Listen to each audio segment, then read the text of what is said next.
welcome you in our last meeting in M269. And today it's actually going to talk about simple subjects that is related to logic, since it's form actually the basic of computer actually computer design.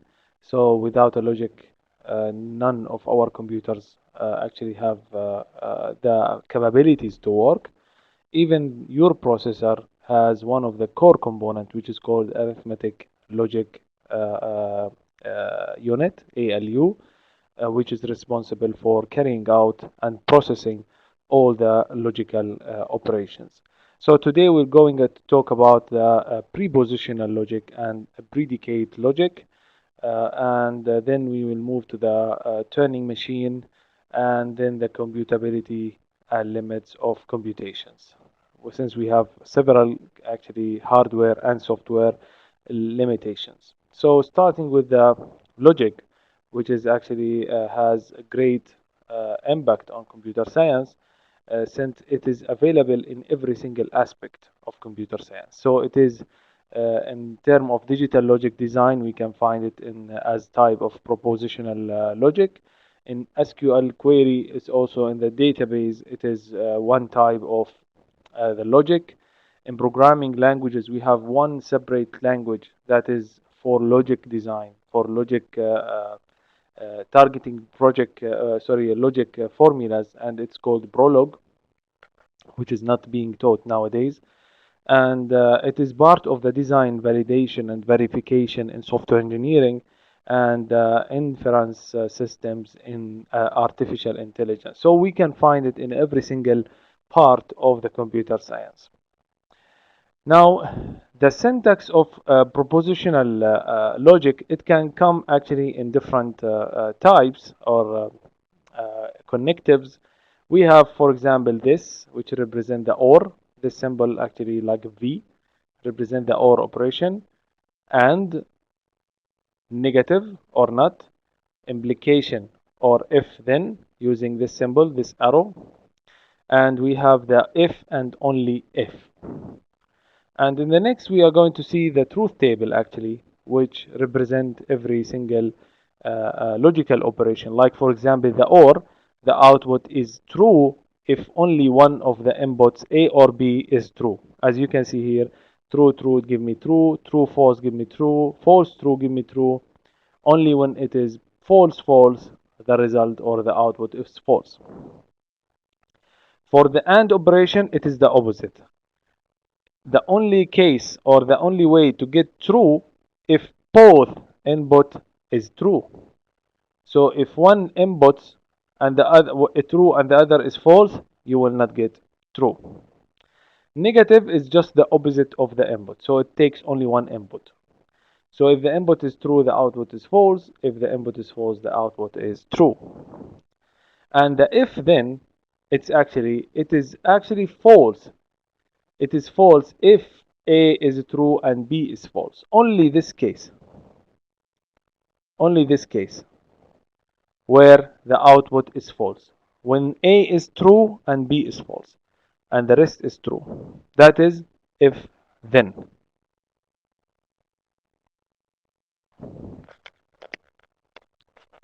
And if and only if, which actually means both at the both side of the logical condition, it's actually both are false or both are true. For example, when I say if x equal y, and then I write double F, means if and only if. If and only if x equal y, which means if x equal y and y equal x in both sides. So it's true when x equal y and y equal x. So if both are true or both are false, then the output is true. The rest is false. Why? Because see, in this case, in this example, if and only if x equal y, it is exactly has the same result if I say it if not x and not y. So if you put the negative for both sides, you will get also true. That's why you can consider only if both inputs are true or both inputs are false, then the output is true. We have also the contradiction. Contradiction is also actually when you have a formula, then the output of all the values is false, then we call it contradiction or contradiction. Like for example, this formula, if you draw the truth table of it, you're already aware of truth table, right? You have, I think you have covered this material in one of mathematical courses. Excellent. So if you draw the truth table of this formula and the output of all values was false, then this is called contradiction. But in the opposite way, if all output was true, then we call it tautology. So that is when all output is false, and here when all output is true.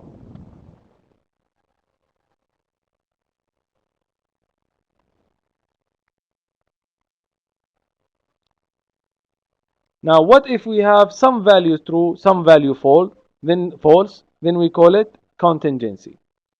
Contingency means the output of the whole formula have a mixture between true and false.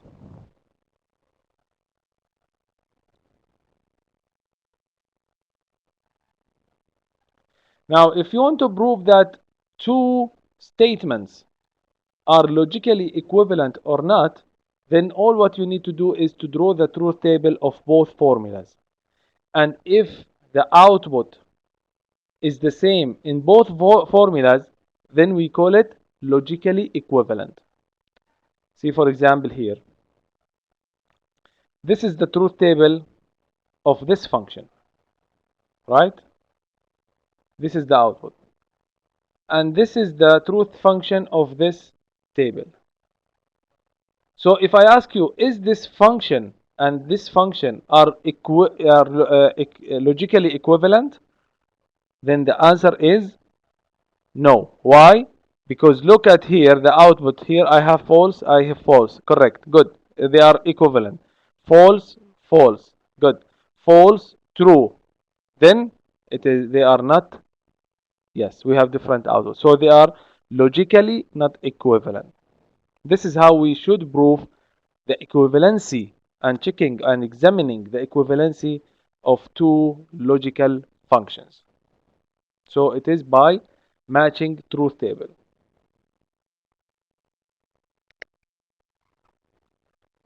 Also, we have another kind or different types of relations. We have, for example, the inverse, converse, and contra positive. Now we have first starting with the inverse. Now, actually, these three types, the inverse, here's the first one, converse, and the contra positive, they are actually are of the same category, which is the conditional statement. They are conditional statement. See, now we have what we call it the implication or if-then statement. If-then statement has two parts. If B, then Q. So this is called the hypothesis. هاي الفرضية. And Q is the conclusion اللي هي الريزلت النتيجة. فدائما عندنا الفرضية وعندنا النتيجة. So B is the hypothesis and Q is the conclusion. So if you study well, you will pass. So study well is B. If you study well is the B. And the conclusion is you will pass the exam. So if you study well is the hypothesis الفرضية انه انت درست بشكل جيد. ايش راح يصير اذا درست بشكل جيد؟ You will pass the exam. فالنتيجة حتكون Q اللي هي ستنجح في الاختبار pass the exam. هذا هو الشكل العام لل if then statement. Now let's have a look on the here we took another example, which is if you do your homework, this is B, هذه الhypothesis, you will be or sorry, you will not be punished. So this is the conclusion. This is the conclusion, which is C, or sorry, we call it Q here. So this is P and this is Q. Now let's have a look on different types of relation. We have inverse. Inverse, the conditional statement of the conditional statement is the negation of both hypothesis and the conclusion. So it will be if, in this case it will be if not B, not Q. Not P, not Q. طيب أنا عندي المثال if you don't if you do your homework you will not be punished. طيب شو الانفرس تبعها؟ الانفرس حيكون if you don't, right? If you don't do your homework you will be punished. أيوة, exactly. No, not minus BQ, minus P minus Q يا هنا. You should put the negative for both P and Q.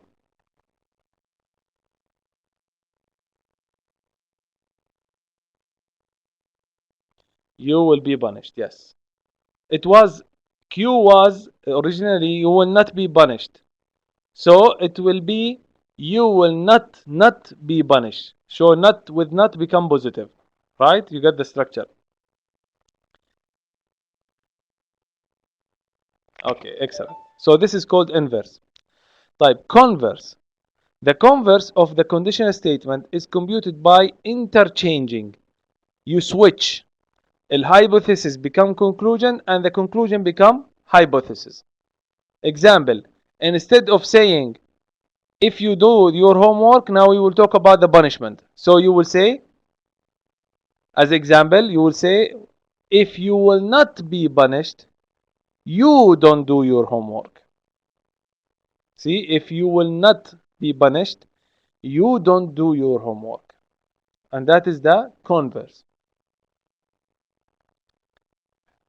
Now, the last one is the contra positive. In the contra positive, it is actually interchanging the hypothesis with the conclusion of the inverse statement. So if B then Q, the contraversion will be both inverse and converse. What about it? Yes, a mixture you mean. Yes. So if not Q, see, if not Q, then not B. So احنا استخدمنا الانفرس and عملنا interchange. يعني we make the inverse and then we make the interchange. So the result will be if you are not be punished or if you are not punished, then you don't do your homework.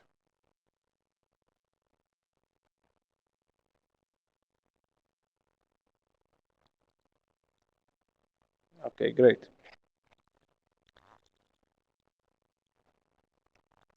Now the predicate logic, which is called also the first order logic.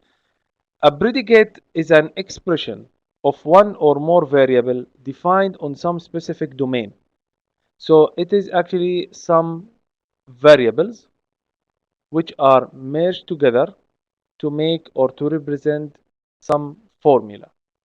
And that is actually another, it has another name which is called the well formed formula, which is actually the predicate logic, but it's completed with a set of variables and that are applied with, we're applying some of the logical expressions. So here, for example, predicate logic, when we say let E is a function between x and y. Denote x equal y. So here is we are defining the function e. The function e said if you take two input, make them equal to each other. So x equal y. But the function x work different way. Function x say ABC denote a plus b plus c equals 0. So we are assigning 0 to the three variables. Function m do different things. It says the relation between x and y in function m is that represent x is married to y. So if we say, for example, uh, uh, m a b means a is married to b. So each different function we need to define the relationship between the logical relationship between its parameter. Now we have something else called quantifiers, which represent or describes the variables. So the quantifiers, they are actually the variable of predicate can be either or can be quantified by quantifiers. That means it has a weight. It's like it has a weight, a quantity.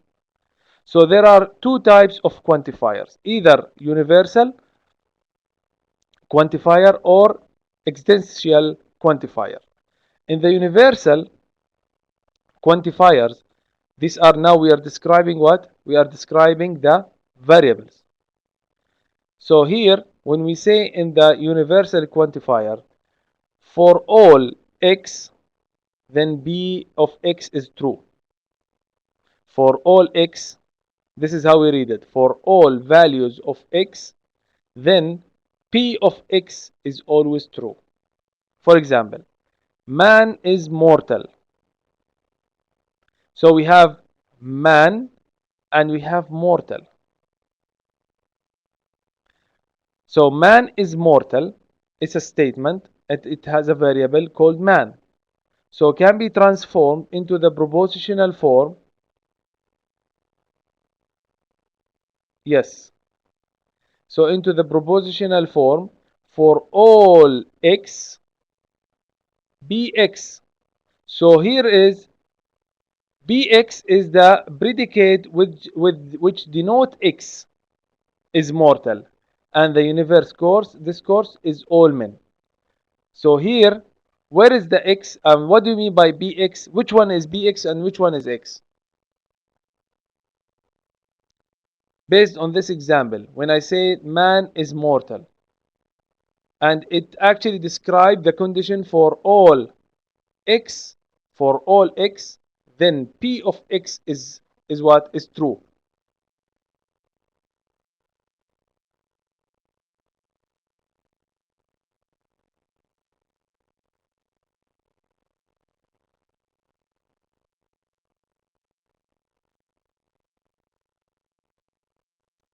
Exactly. The universe, which is x, variable x, is the man or the men. Oh, sorry, the man, yes. The quantifier, universe quantifier is the man. So man is the universe quantifier and P of man is mortal, which is true. So if it is a man, then it is a mortal. This is how we actually read it.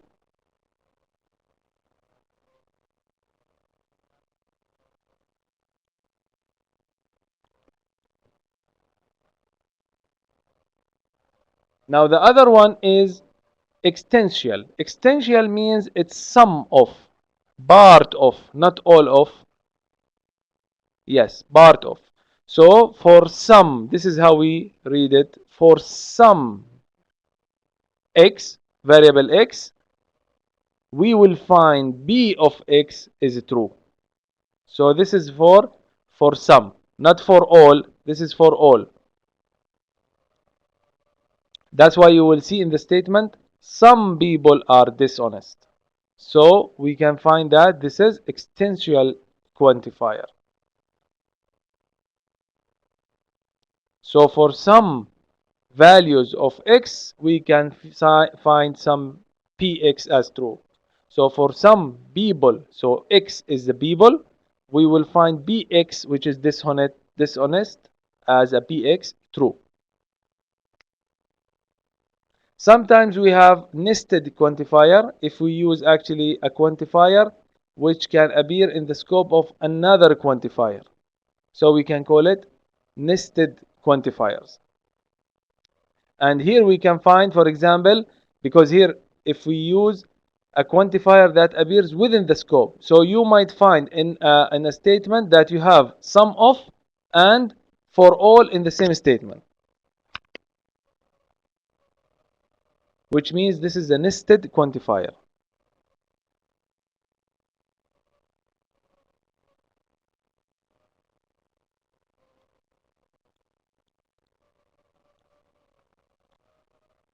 Now we have another rules and called rules of inference, and that is used in AI. That is also used in different application of AI. Now we have different rules. I will explore with you 2 or 3 rules, and then the rest you can do it by yourself. Remember, we have the hypothesis and we have the conclusion. Now, also we have what we call it some symbol to use, like for example these 3 dots. This is mean therefore. You can read it therefore. Yes, therefore, as a result. Therefore. Also, we have the premises. Premises are called also hypothesis. So hypothesis or premises, it has the same meaning. Uh, actually, a valid argument is one where the conclusion follows from the truth value of the premises or of the hypothesis. So these are the templates which are actually guiding us for constructing valid arguments. So to build an argument, you should use these rules as a guide for you to prepare your argument from the statement that you already have. So we have addition, conjunction, simplification, modus ponens, and modus tollens, disjunctive syllogisms, and hypothetical syllogism, constructive dilemma, and destructive dilemma. So these are the rules of inference that we are going to consider. So starting with the addition, this is how we work on it. This is the template for addition. So P is the hypothesis. So if P is here فرضية or premise, we can use additive rule to derive B or B or Q using the symbol or 7, which indicate the or operation. So for example, let P the proposition he study very hard. So this is B. This is B. He studies very hard. So this is B. Now, therefore, which is used here, B, the same statement, he study very hard, or the statement, he is very bad student, as Q. This is the conclusion, okay, which is the proposition, he is very bad student. So since I have or, so I can say he either he studies very hard or he is a very bad student. So I combined these 2 statements together. So my hypothesis الفرضية تبعتي إنه P he is a very hard he studies very hard. Now based on this I have therefore 2 options because it's OR operation. I have 2 options. Either he studies very hard because I use the same B here and the same B is here, or he is very bad student, which is Q. Q is very bad student. So Q is the proposition, he is very bad student.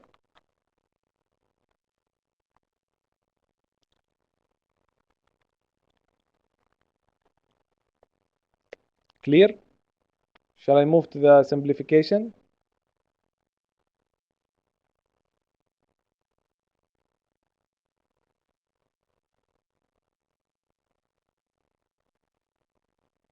Okay, good.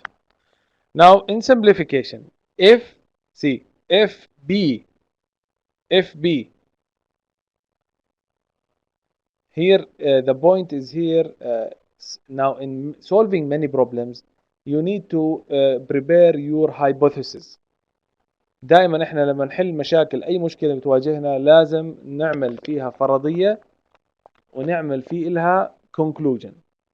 فلازم احنا نتحقق من الفرضيه تبعتنا. احنا بنفترض، فعلى سبيل المثال انا بفترض انه الطالب مجتهد، فانا بعمل كل التست اللي عندي على هذا الفرضيه لحتى اثبت بالنهايه انه هذا طالب مجتهد ولا طالب سيء. فعندي عدة اشكال لهذه الفرضيات. فاحنا بنناقش التمبلت اللي انا من خلالها ممكن استخدمها لحتى اعمل استخلاص لي او ايجاد لهي الفرضيه. يعني in order to examine my hypothesis. So it has different form. Got it, Lama? Okay. So the second is the simplification. So in the simplification here you have the if P or Q is a premise. So here is the P.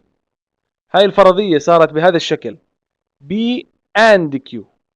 B and Q هي صارت عندي هون الفرضية، صارت البريمس. So we can simplify it to derive B because الفرضية ما بصير يكون فيها it doesn't accept to have two P and Q at the same time. So I should derive P from P and Q, right? So if you have this statement, he studies very hard and he is the best boy in the class. So here what you should do, you should derive P, the hypothesis, from this statement. As you can see, this statement is combined statement between two substatements. They are connected by and. So this is the and. This is the first part, the studies, he studies very hard, and this is the second part, he is the best boy in the class. So here is P and here is Q. So to derive B, to know which one is B, then is what? B is what? He is, or he studies very hard, right? Yes, exactly, which is actually can be represented here. So the hypothesis here, P, it's actually he is or he studies very hard.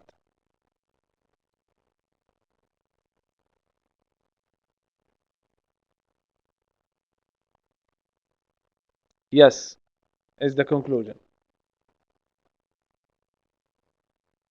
Into remember now we have to link what you see here in the previous one. مش احنا we said we have inverse, we have converse, right? You remember? Sometimes you see the conclusion first, sometimes you see the conclusion at the end. Yes, exactly. Okay, now conjunction. Some cases we have two premises. Two premises. We have P and Q. So we can actually use the conjunction rule to derive P and Q. So if you have two hypotheses, then the output, the conclusion, is the AND operation between the two hypotheses or two premises. So if let's say P is he studies very hard, Q he is the best boy in the class. So we combine them together by AND operation. We put between them AND, so it will be he studies very hard and he is the best boy in the classes. So that is the conclusion. This is the conclusion. And the rest is the same. You can apply the same thing for the rest. The same concept. You have so many rules which actually can be represented using the same technique.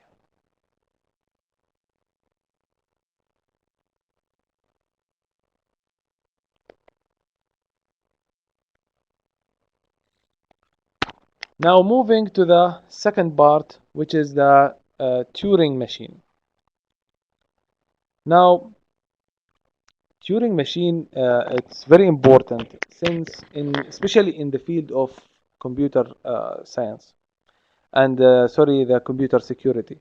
Do you remember in our last class when I talk about different types of algorithms? We said we have the P problem, the NP problem, NP hard problems, NP complete problems. And when you know what do I mean by NP? NP? Have you catched it from what I said in the in my lecture? What stands P stands for what? NP stands for what? Okay. P stands for polynomial time. NP stands for non-polynomial time. And we have the NP hard, NP complete. So NP stands for non-polynomial time. P stands for polynomial time. When I say P, problems of class P, means this problem can be solved in polynomial time over a Turing machine. And when I say it is NP problem, means it can be solved in non-polynomial time in Turing machine. It cannot be solved in non-polynomial time in Turing machine. So it has no solution. It can be solved in non-polynomial time means it has no solution. So when we say that the problem has solution or has no solution, we don't mean that it has solution in our computer. We means even it has no solution in Turing machine. Turing machine is just tapes. Tape, as you can see here, this is a tape. And it is associated with some symbols. And everything is being read. It's actually read from the head of the tape. Now, this is what you can see. This is a tape in Turing machine. It has a tape. It's infinite length tape. So in which input is provided as a finite sequence of symbols. So we have some input, and the domain of these symbols of input is actually finite sequence, finite symbols, which means it's limited. Infinite means infinite, infinite has no limit for the length of the tape. So the head read, yes, the head read from the input tape. The Turing machine is actually start at state 0, S0. On reading an input symbol to it optionally replace it with another symbol, changes its internal state and move one cell to the right or the left. So here, let's say I am in this cell. I will read the input. I will replace the input, and then sometimes I go to the right. I will move the pointer to the right, or I will move the pointer to the left. It depends on the states. Something like this. See, S0, S1, S2. So I say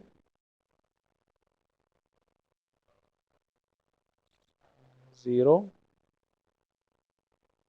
1,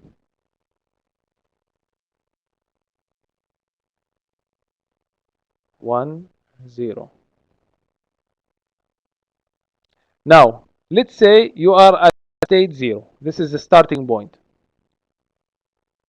Okay, starting point. And then when you enter S0,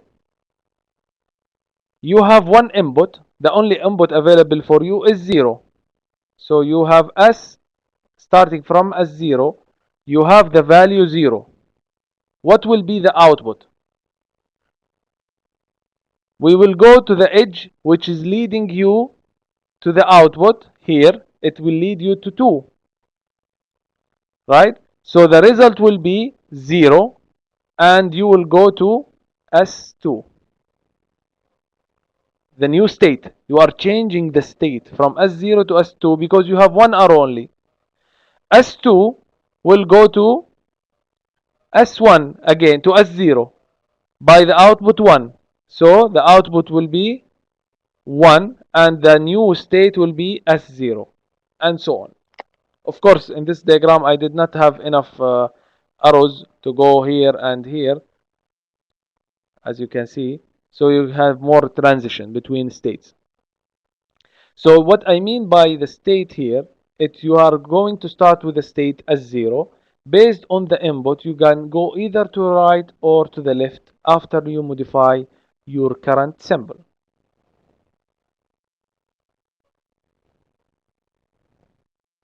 So a Turing machine has a set of, first, S, which include all the states of the Turing machine or Turing machine. T, which include the set of all the symbols that can be added to the tape of the Turing machine. S0, the initial state. S or sigma represent the transition function from S0 or from S1 to S2 or from SX to SY.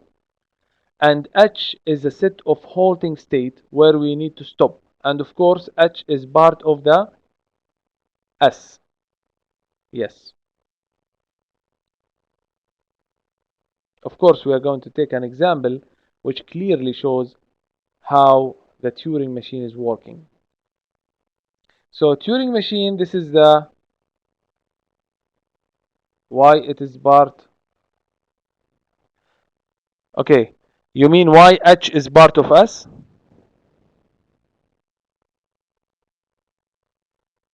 Yes, why H is part of S, because anything that you need to actually consider in the TM must be from the set of this state. You cannot include something that is not existed in the main set.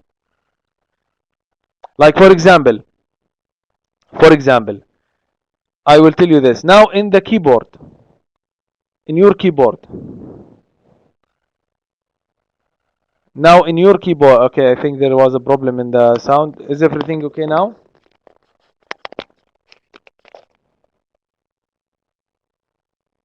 Okay. Now in your keyboard, there is one button that if you press it, make you exit the window or exit whatever. What is that? What? Yes, escape, right? So I will say this: escape button must be a set of the keyboard buttons. Otherwise, it will not be considered as a button in the keyboard. You got it. مين اللي سأل السؤال؟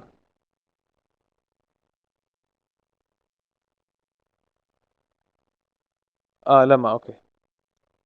So the H set of halting state must be part of the S. Otherwise, it cannot has any control over the Turing machine. So here, let's consider that you have this tape. You have 4 ones and unlimited zeros. Infinite number of zeros. And you need to add 1 at the end of the string.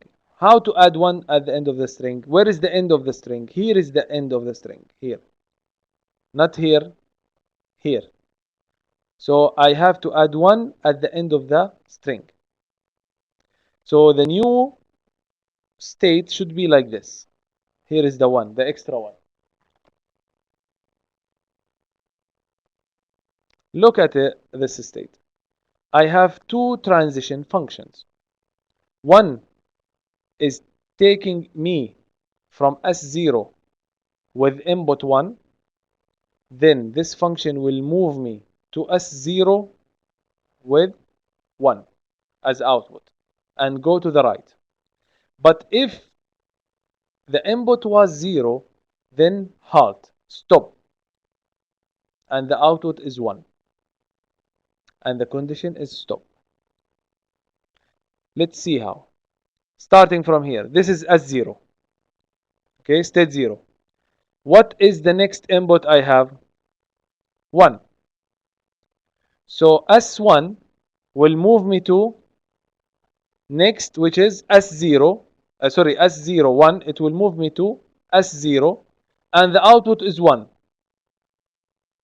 And go to the right. So I will go one shift to the right. Then S0 is here, and I have 1 here. Again, S0, 1. Again, it will move me to the right because I have R.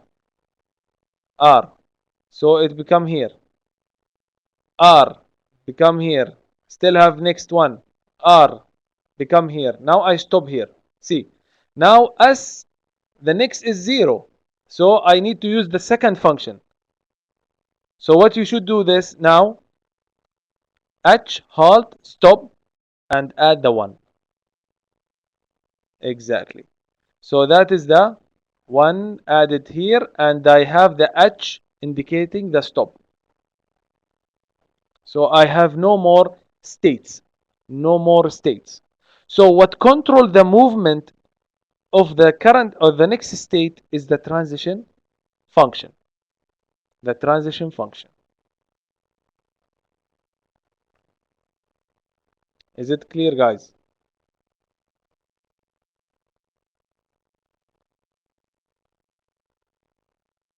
Okay, good.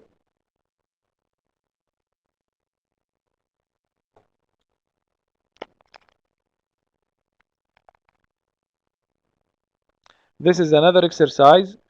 See, what do I have here? I have 4 transition functions. This is 1, 2, 3, 4. Now let's say you have this input, 4 A's, B, unlimited number of B's. So what will be the output based on this function?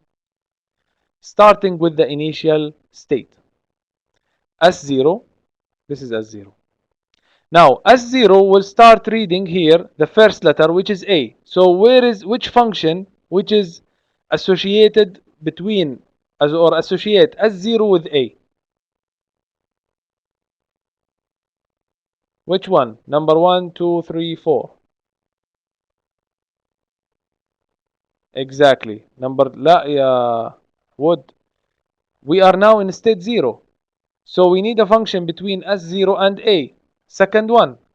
Here is the second one. S0 and A. Yes.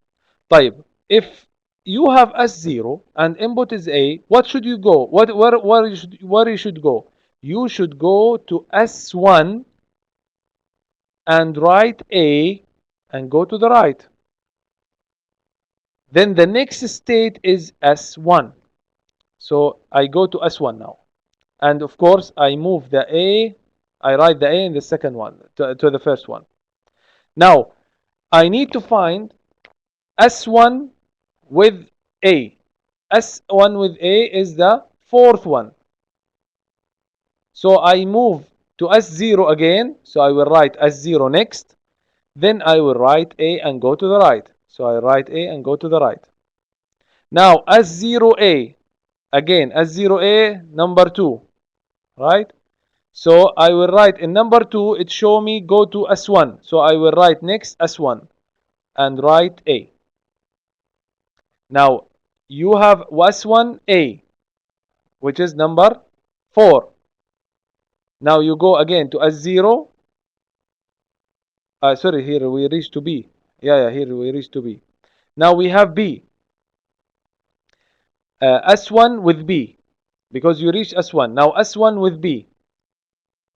S1 with B number 3. Yes, here. S1 with B number 3. So it say for you halt means stop. Then write B and stop. So here you will have 4 A's and B. 4 A's and B.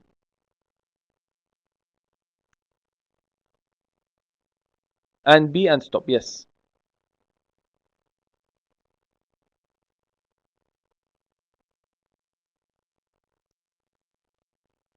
طيب. Now halt. Halt is a stop. So after you reach the halt, then you have nothing to do. Right?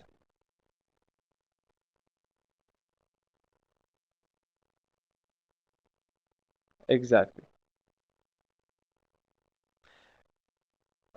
If not mistaken, I think there is one missing S here, right? There's supposed to be one addition of A.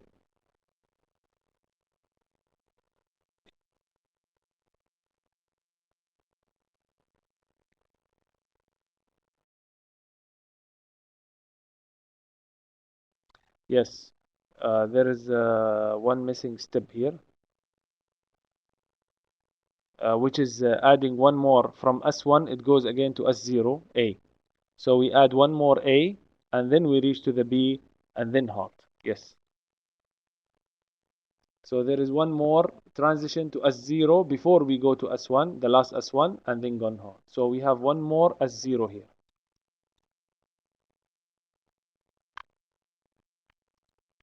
Okay.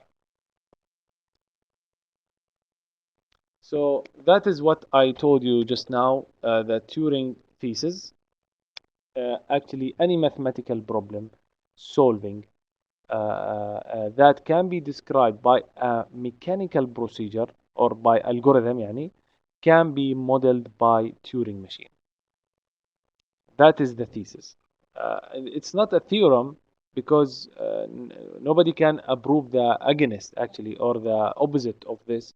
So it is by one of the mathematicians who proved this actually a long time ago. So they say any mathematical problem that can be solved by an algorithm like what we are working on our computer, it's actually can also be modeled using a Turing machine. So because the computer what we are working on today, they are solving the problem using mechanical way algorithms. So they are not expressing the solution in like they are not expressive more than the Turing machine.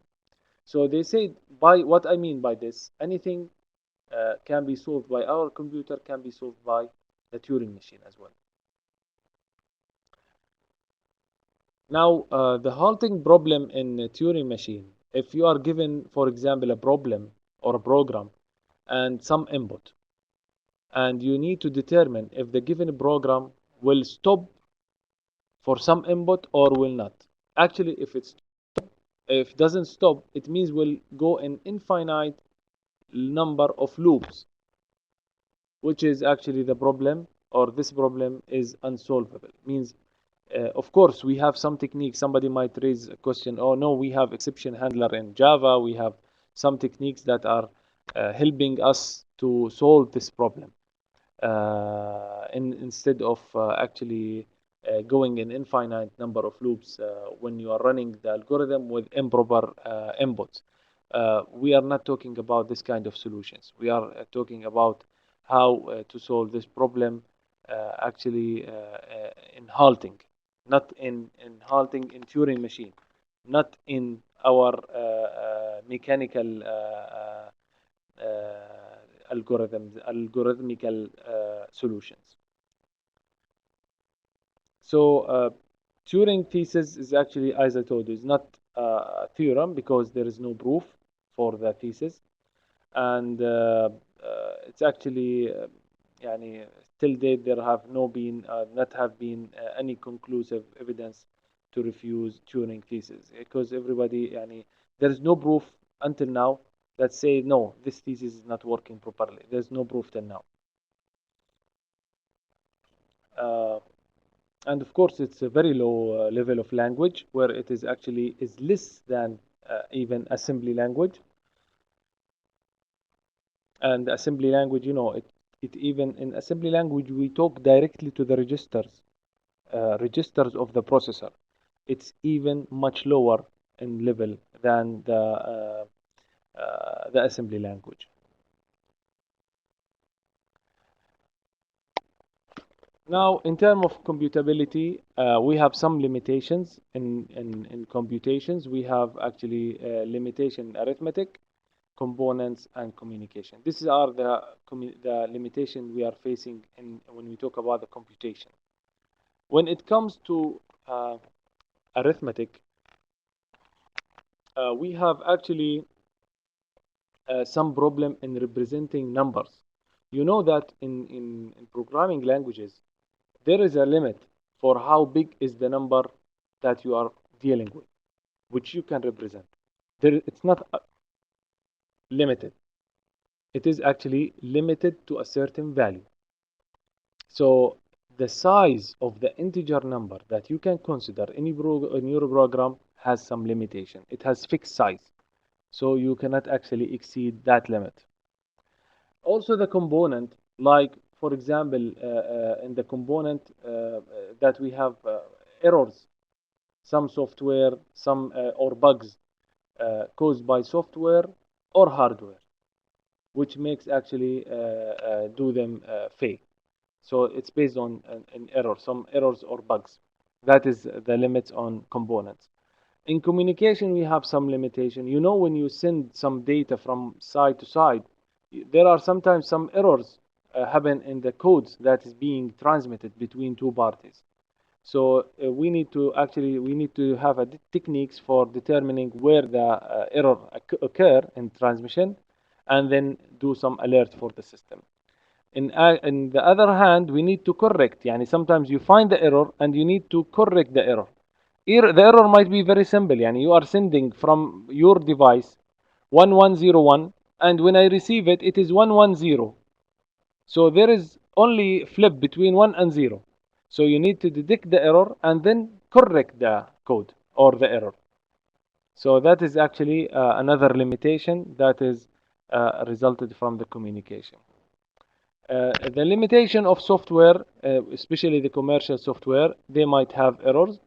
Actually, when you do testing for the software, it can demonstrate the presence of bugs, but cannot demonstrate their absence. Yani you search for errors in some software. It is possible to find the error and say, okay, error 1, 2, 3 are there because you find them. But if you did not find them, it doesn't mean that they are not existent. It is just because you cannot see them. It is just because you didn't have the enough tests to recognize these errors. So there, if you are not able to find them, doesn't mean that they are not existed. So even if you said, if you have a problem and you fix it, and you say now the problem or the program is working well, that is completely not acceptable, because you could not actually find the other bugs. So we can never guarantee that all bugs have been removed from our software. So I hope that today the class was not heavy. I hope it was clear for all of you. And if you have any questions, please feel free to raise it up.